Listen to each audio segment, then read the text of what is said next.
In this video, I'm going to be giving you guys my top overall 5 favorite plays for this NBA playoff board. And keep in mind, this is now my 3rd video for today. If you guys want to watch my early picks video, head over to the I will link both videos up in the description above.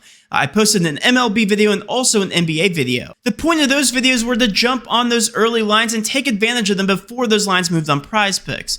The whole point of this video is to identify my top overall 5 favorite plays based on some in-depth analysis. I also do want to talk about the comment that I got last video asking why I always post fantasy score projections in my videos. Well, that's because there's such an edge on Prizepicks. If you guys haven't already, compare those points, rebounds, and assists to fantasy scores, and you guys will see how soft these fantasy score projections really are on Prizepicks. Keep in mind, you get extra points for assists, rebounds, steals, blocks, all that good stuff, and yes, you get negative points for turnovers, but if you believe that the game is going to be competitive and that these players are going to play a ton of minutes, then you should be taking the over on some of these fantasy point projections. Before we jump into my overall top 5 favorite plays, I do want to give a quick shout out to Prizepicks, however. Prizepicks is a fantasy app where you simply hit the over or under of any certain fantasy projection or player prop, and if you enter code using DGF, you get $100 free just for watching this video. And I also do want to mention that I post premium content to dgfantasy.com. If you guys haven't went over there already, head over to dgfantasy.com. You guys can sign up for a premium membership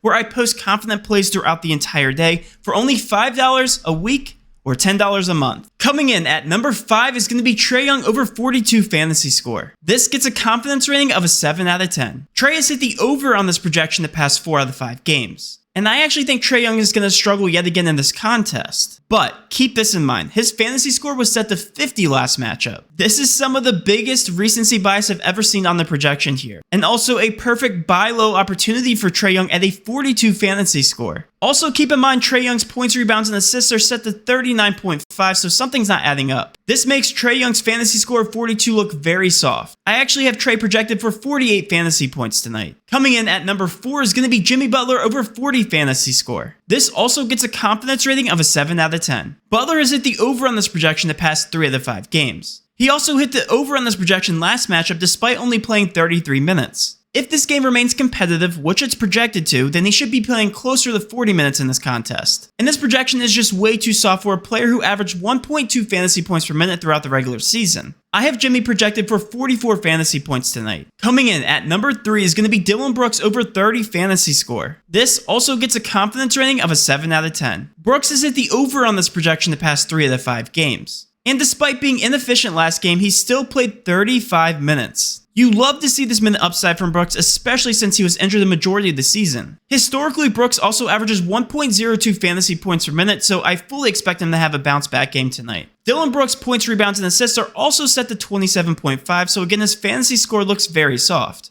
I currently have him projected for 35 fantasy points tonight. Coming in at number 2 is going to be Mccollum over 40 fantasy score. This, again, gets a confidence rating of a 7 out of 10. Minute upside is everything with CJ. He logged 43 minutes last matchup and shot the ball 25 times. The Pelicans only scored 99 total points, and CJ still covered this projection easily. Assuming this game does remain competitive yet again, he should easily clear this projection. And again, I'm just going to continue to compare the points, rebounds, and assists to fantasy score. Right now, he is set at 35.5, so the fantasy score projection looks very soft. I have him projected for 49 fantasy points tonight. Coming in as the best overall play for this Prizepicks board is going to be Karl-Anthony Towns over 44 fantasy score. This gets a confidence rating of a 7.5 out of 10. He has hit the over on this projection the past 3 of the 5 games. Towns also averaged 1.34 fantasy points per minute throughout the regular season. And last game he played an insane 43 minutes. If this trend continues, I expect Towns to easily cover this projection with the tighter rotations. I have Towns projected for 53 fantasy points tonight.